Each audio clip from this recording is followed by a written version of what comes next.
भ्राता जी, पंचवटी पर तो कुदरत ने अपनी खूबियों का कमाल कर दिया। बेशक गोदावरी के सुंदर और निर्मल जल ने इसे बिल्कुल ही बेमिसाल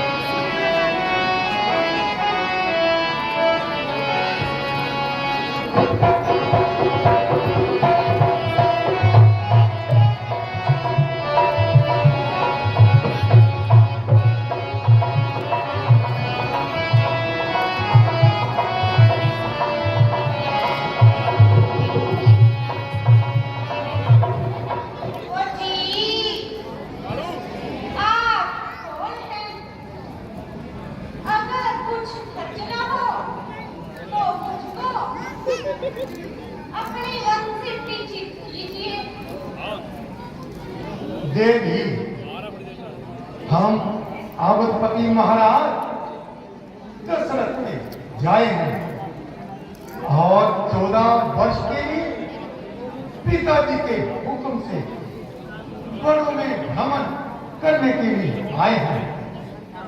ये लक्ष्मण जी हमारे छोटे भाई हैं और ये सीता जी हमारी धर्मपत्नी हमारे साथ आई है। मेरा नाम राम है। कहिए आपको हमसे क्या काम है? यदि अनुचित ना हो तो आप भी अपने निवास स्थान का पता बता दीजिए और अपना शुभ नाम बता दीजिए। मैं लंकापति रावण की हमशीर हूँ। खूबसूरती और खूबसूरती में अपने आप में ही नज़ीर हूँ। मेरे भाई खर और कुशल इसी जगह पर रहते हैं और नाम के लिहाज से मुझको सुरूपनखा कहते हैं। यद्यपि बहुत से राजकुमारों की मुझ पर तबीयत आई और उन्होंने कई बार अपनी किस्मत भी आजमाई, मगर ये बंदी किसी को खातिर में ना लाई। फिर यहाँ किसलिए तशरीफ फरमाई? इसलिए कि तुमने सुरूपनखा के दिल में जगह पाई। देवी, तुम्हारी ये पहेली मेरी समझ में नहीं आई। देखने में तो अक्लमंद वालों होते हो, मगर बहुत सुनाई।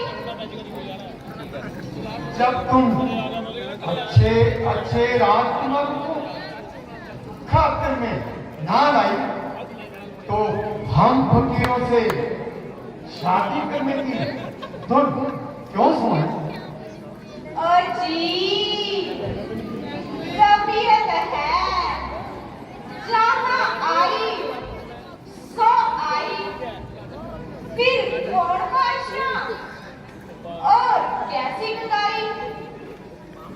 देवी, अफसोस कि मैं तुम्हारी ये अभिलाषा पूरी नहीं कर सकता, क्योंकि मेरी अर्धांगिनी मेरे साथ है। हाँ, अगर लक्ष्मण जी तुम्हारी इस बात को मान लें तो बड़ी खुशी की बात है। इसलिए आप उनके पास जाइए और उन्हें अपना दिली अभिप्राय बताइए।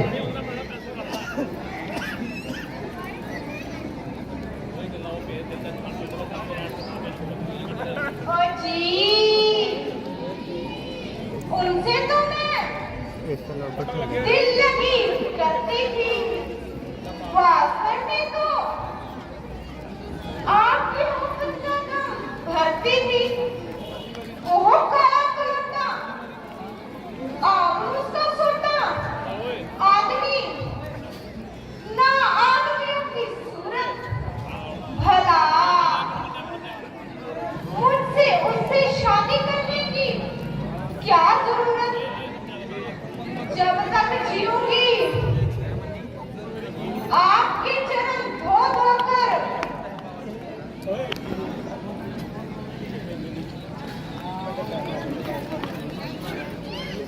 मेरी खुशनसीबी का क्या ठिकाना, जबकि तुम जैसी चंद्रमुखी और मृग मैने की तबीयत मुझ पर मायल हो गई। तो फिर किस बात का हिसाब है? क्योंकि मैं श्री रामचंद्र जी का सेवक हूँ, इसलिए मेरे साथ शादी करने में तुम्हारी तमाम उम्र के लिए मिट्टी खराब है। तो बस आपकी तरफ से साफ ही जवाब है। हाँ, आपकी और उनकी जोड़ी हंसी है, एक माँ है तो दूसरा महताब है। मगर वो कहते थे कि दूसरी शादी मेरे लिए पैसे अजाब है। मजाक की तो उनकी आदत है।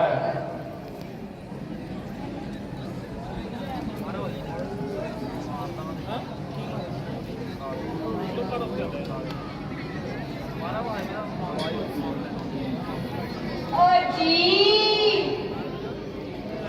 आप मुझे क्यों हैरान कर रहे हैं और खाम-खाम परेशान कर रहे हैं?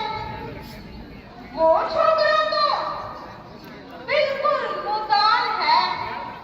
भला इन बातों की उसे क्या पहचान है? आप तो कहते थे बड़ा अलबेला जवान है,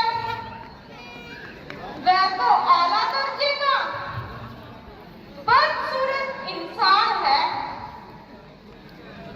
दूर से कुछ भला मालूम होता था, शक्ल देखते ही दिल को दूर हट गया और मारे बदबू के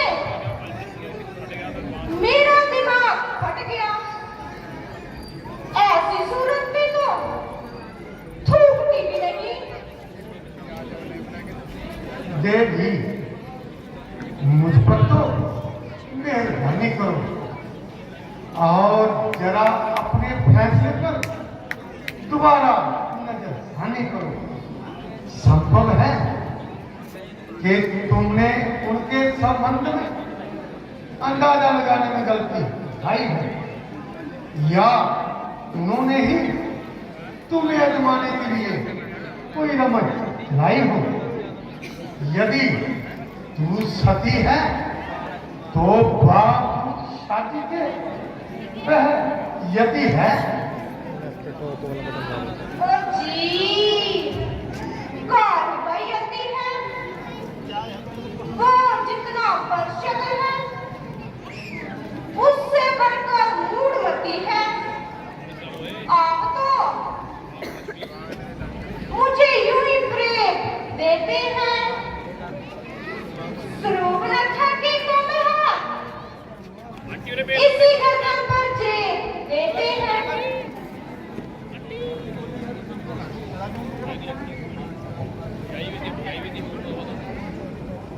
ये हाथापाई किसी और के साथ कर और जरा मुंह से बात कर।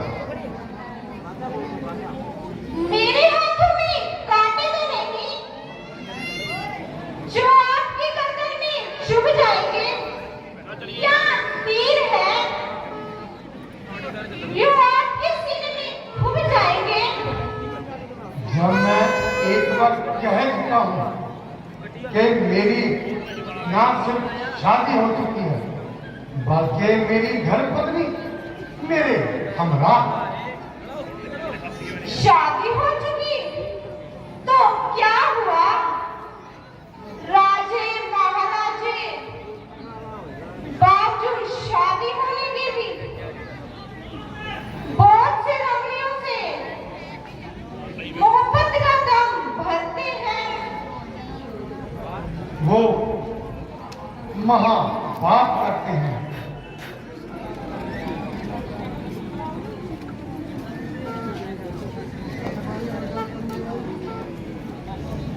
अजीब, आपने किस चांगलू के पास भेज दिया जिसको ना बोलने का तरीका, ना बात करने का सलीका,